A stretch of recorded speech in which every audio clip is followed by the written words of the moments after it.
Que el Señor les continúe bendiciendo, mis estimados amigos, amigas, cafeteros, hermanos y hermanas en la fe. Bienvenidos a esta lección del discipulado, lección número 10, la mayordomía. Será un tiempo excepcional como siempre lo hacemos desde aquí para todos ustedes. Así que, ¡bienvenidos!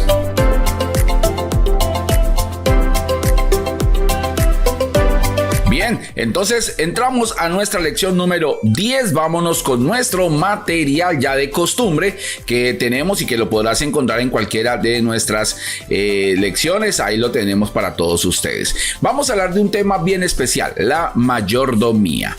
¿Y de qué se refiere eso? Vamos a hablar de la economía de Dios. Vamos a hablar del dinero. Cómo debemos nosotros aprovecharlo y ponerlo al tanto y sobre todo al servicio de lo que Dios quiere para nosotros. Entonces, vámonos a nuestro material y empecemos diciendo que la mayordomía cristiana incluye todo lo que somos y todo lo que tenemos. El uso de nuestro dinero constituye una pequeña parte de la mayordomía, pero indica mucho de nuestra condición espiritual. Primera Timoteo capítulo 6 versículo 10.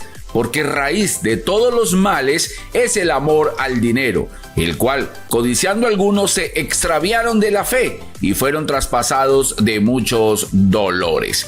Si hacemos del dinero un ídolo en nuestra comunión con Dios, se rompe. Sin embargo, si lo usamos de acuerdo con la voluntad del Señor, sometemos este y otros aspectos de nuestra vida a su palabra. El manejo del dinero, la economía de Dios.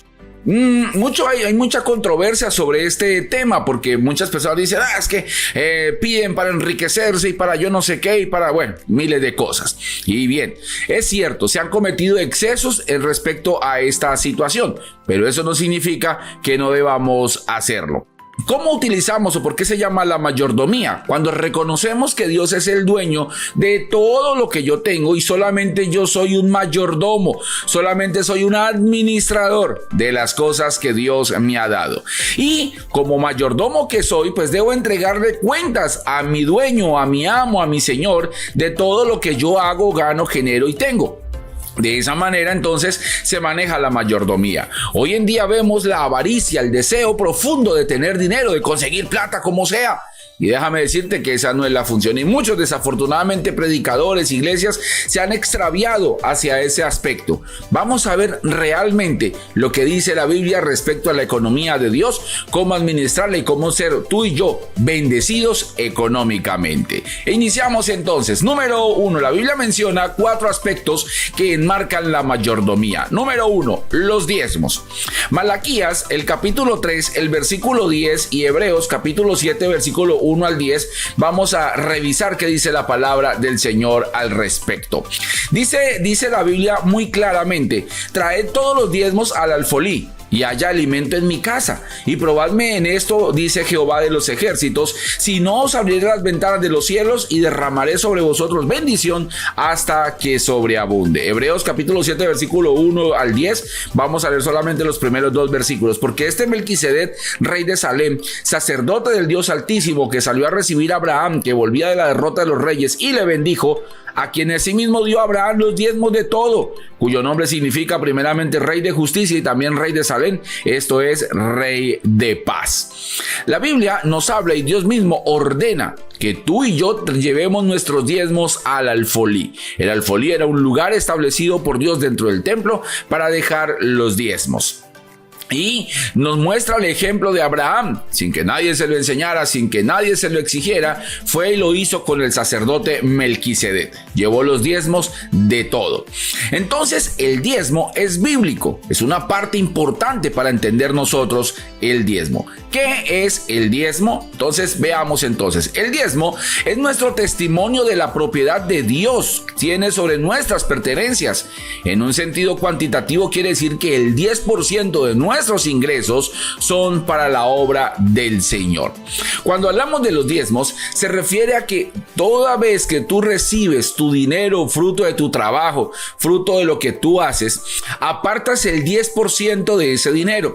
Si recibes $200, $20 los separas para Dios. Si ganas $1,000,000, $100,000 son de la obra del Señor. Y tú me dirás, pero es que Dios no necesita plata. Exactamente, pero la obra de Dios sí. Y ahora vamos a ver un poco sobre esto. ¿A quién dar? El diezmo va destinado al alfolí de la obra del Señor. Eso cubre las necesidades de los obreros de tiempo completo y otras necesidades de la obra. Primera Timoteo capítulo 5 versículos 17 y 18 y primera los Corintios 9 al 11. Los ancianos que gobiernen bien sean tenidos por dignos de doble honor, mayormente los que trabajan en predicar y enseñar, pues la Escritura dice: no pondrás bozal al buey que trilla, y digno es el obrero de su salario. Y primera los Corintios 9 dice: porque en la ley de Moisés está escrito: no pondrás bozal al buey que trilla.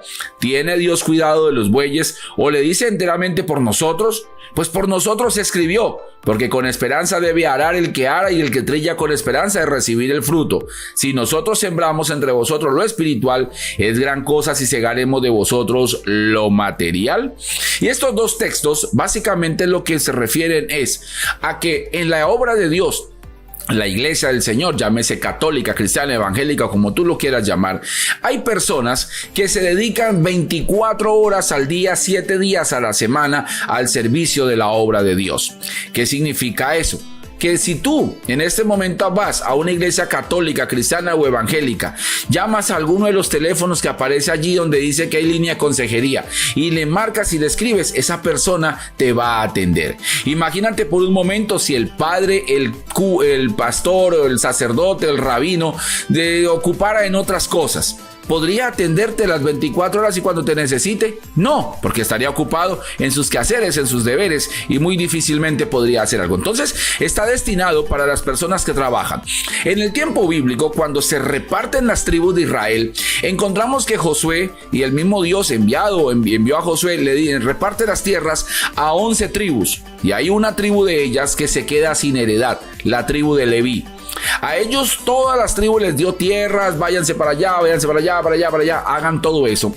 Pero la tribu de Leví les dijo: no, su herencia es Dios. Y ustedes se van a encargar de todo el servicio del templo, se van a encargar de todos los quehaceres de la iglesia del Señor, se van a encargar de transportar el tabernáculo, de mantener limpio el templo y una cantidad de labores eclesiásticas que se tienen que hacer. Pues bien, las demás tribus debían traer el alimento para sostenerlos, porque ellos se encargaban de todo lo que era el culto al Señor. Igualmente pasa hoy en día. Tú me dirás, pero es que hay gente que se enriquece con la fe. Claro, eso es verdad, desafortunadamente es cierto, pero la gran mayoría no. El 99% estoy seguro que no. Son personas que trabajan de corazón y que obviamente el que trabaja merece su salario, merece su ingreso. Aparte de eso, hay recibos que pagar, hay obligaciones que cumplir, hay situaciones que hacer. Pues si no lo sabías, las iglesias católicas, cristianas, evangélicas y de toda índole no tienen ayudas estatales, no hay partidas de los estados ni de los gobiernos para las iglesias, no, se sostienen con los aportes voluntarios, especialmente los diezmos, y vamos a ver más cosas con lo que las personas que asisten y creen, asisten y llevan a ese lugar. Los beneficios materiales, Proverbios 3, 9 y 10. Honra a Jehová con tus bienes y con las primicias de todos tus frutos, y serán llenos tus graneros con abundancia, y tus lagares rebosarán de mosto. Primero, cuando tú y yo diezmamos a Dios, eso trae beneficios a nosotros materiales. ¿Qué significa eso? ¿Qué es mejor? Viene la pregunta. ¿Qué es mejor? El 90% de mis ingresos con la bendición de Dios, o el 100% con la maldición de él. Esa es nuestra decisión. Y usted dirá, es que yo no lo voy a trabajar como un burro para llevarle plata a ese señor, para el pastor, al cura, para que se la coma. eso no es problema tuyo. Tenlo por seguro que eso no es problema tuyo. Si esa persona se la roba o no, a ti no te va a robar la bendición. Tú y yo tenemos que cumplir con lo que nos corresponde a nosotros. Beneficios de todo tipo. Ahí en Malaquías capítulo 3, versículo 10 y 11, puedes encontrar, ve a tu Biblia si quieres, encuentras, y vamos a ver varias bendiciones. Dios nos enseña que derramará bendición hasta que sobreabunde. Que es una bendición hasta que sobreabunde, hasta que se derrame, hasta que se bote, será en exceso. Reprenderá al devorador, que se le conoce como el espíritu de ruina o de miseria. Hay personas que entre más trabajan, menos tienen. Aparte de eso, no tendremos tierra estéril, de que significa que todo lo que hagamos será en bendición. Y fuera de eso, seremos bienaventurados en todas las naciones. La palabra bienaventurado significa feliz. Seremos felices en todas las naciones y seremos tierra deseable para Dios. Qué bonita palabra, qué bonita expresión, tierra deseable. Son muchos los beneficios de diezmar. Personalmente llevo toda mi vida diezmando. Nunca me ha importado si el pastor, el cura o el que sea el que le diezme se lo roba o no se lo roba. Lo hago porque tengo un agradecimiento con Dios y porque reconozco que Dios es el dueño de todo lo que tengo y yo simplemente soy un administrador de la gracia y la misericordia de Dios. Solamente administro los bienes que Dios me da y que gracias a Él tengo y que por su misericordia logro conseguir. Es importante entonces que tú y yo aprendamos a diezmar. Trae bendición a nuestra vida. ¿Con qué actitud debemos diezmar? Bíblicamente el diezmo no se mide por el valor del donativo, sino la obediencia, el propósito de mi corazón y el amor con que lo hago. Segunda a los Corintios capítulo 9, versículo 7 al 11 dice la palabra del Señor.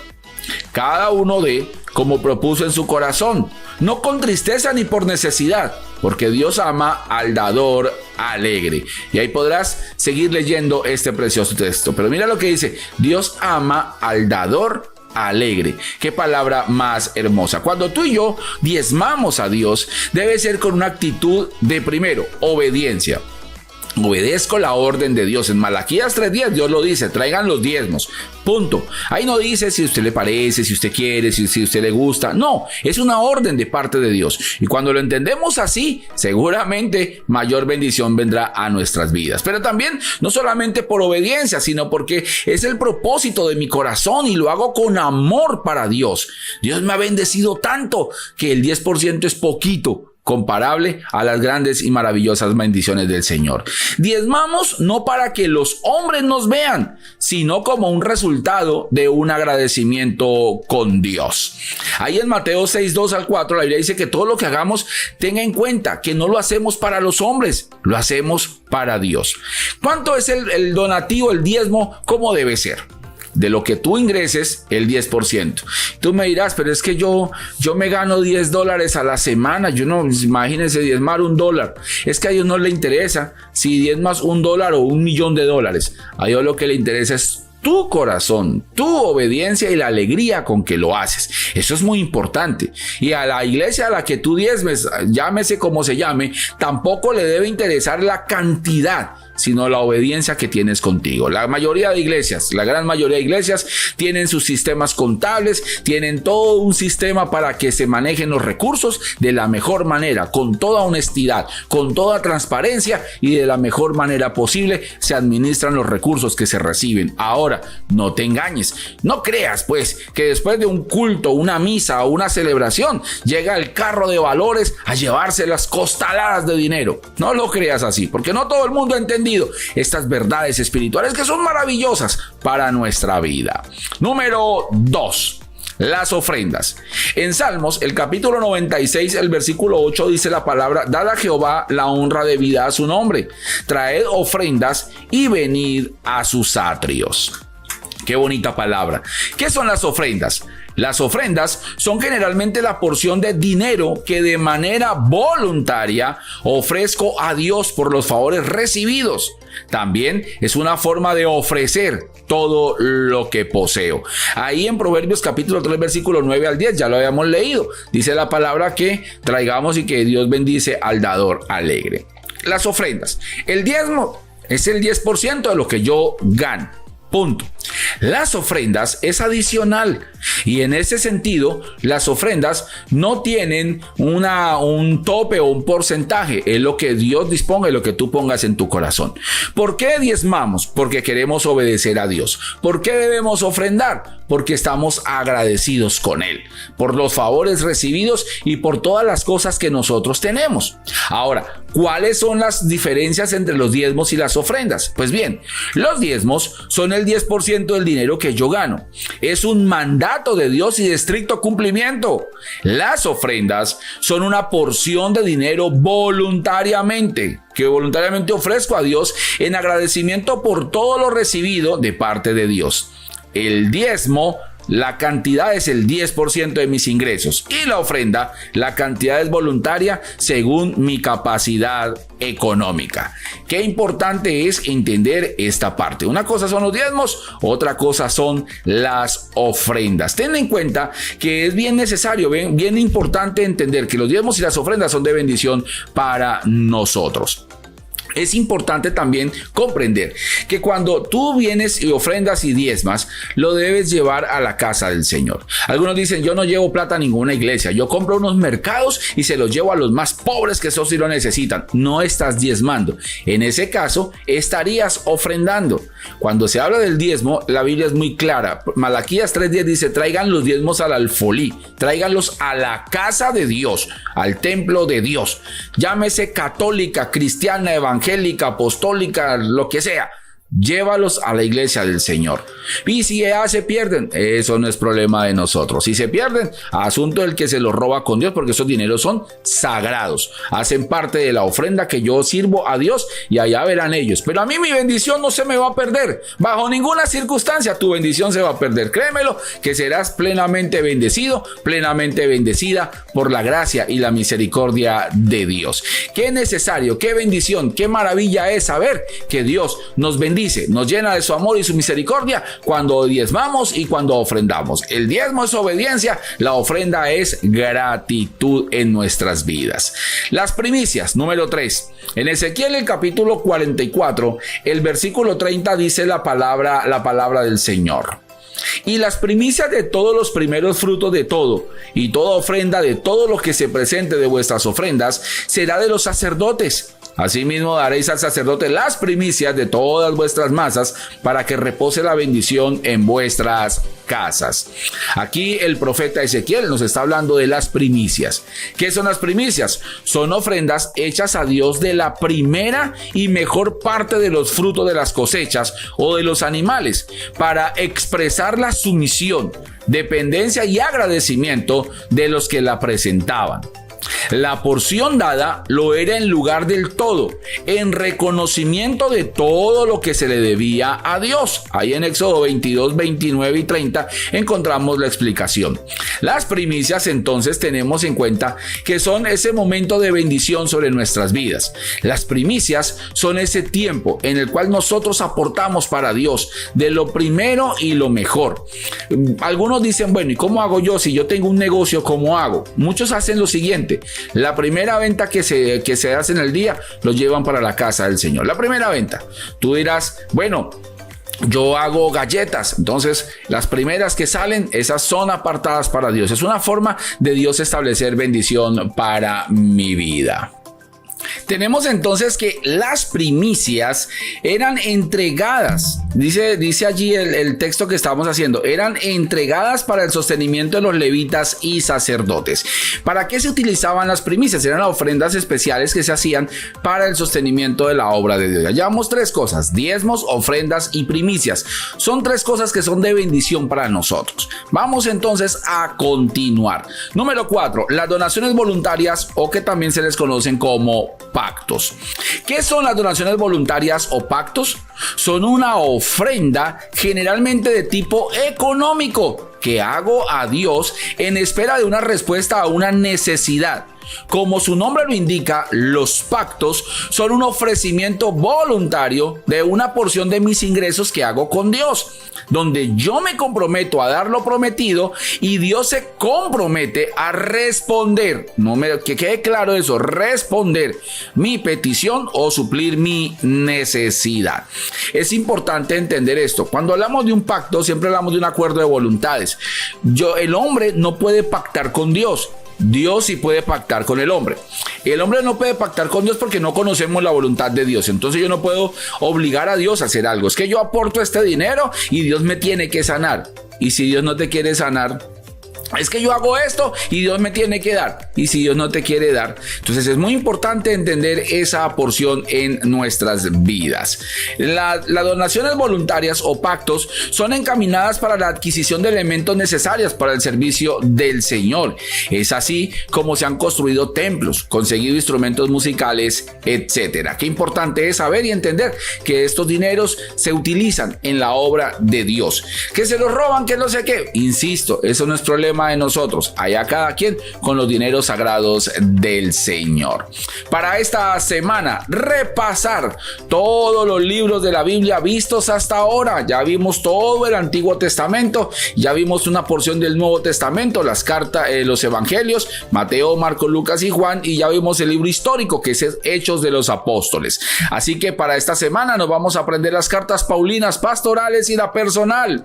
Romanos, 1 y 2 de Corintios, Gálatas, Efesios, Filipenses, Colosenses, 1 y 2 Tesalonicenses y 1 y 2 Timoteo y Tito. Y vamos a aprendernos Malaquías, capítulo 3, versículo 10 al 11. Trae todos los diezmos al alfolí y haya alimento en mi casa, y probadme en esto ahora, si no abriré las ventanas de los cielos y derramaré bendición hasta que sobreabunde. Atrévete a diezmar y a ofrendar. Prueba al Señor y seguro recibirás bendición económica. Dios siempre cumple lo que promete. Si tienes dudas o inquietudes, no dudes en hacérmelas, que con todo gusto las estaremos resolviendo de la mejor manera posible. Para esta semana que viene tenemos una lección maravillosa, lección número 11, llamados a la santidad. Llamados a la santidad. ¡Wow! ¡Qué tema! Dios quiere que tú y yo seamos santos, así como Él también es santo. Para todos ustedes, mis estimados amigos y amigas, que la bendición, la paz y la bondad de nuestro Señor Jesucristo los bendiga poderosamente en este precioso tiempo. Bendiciones para todos. ¡Chao, chao!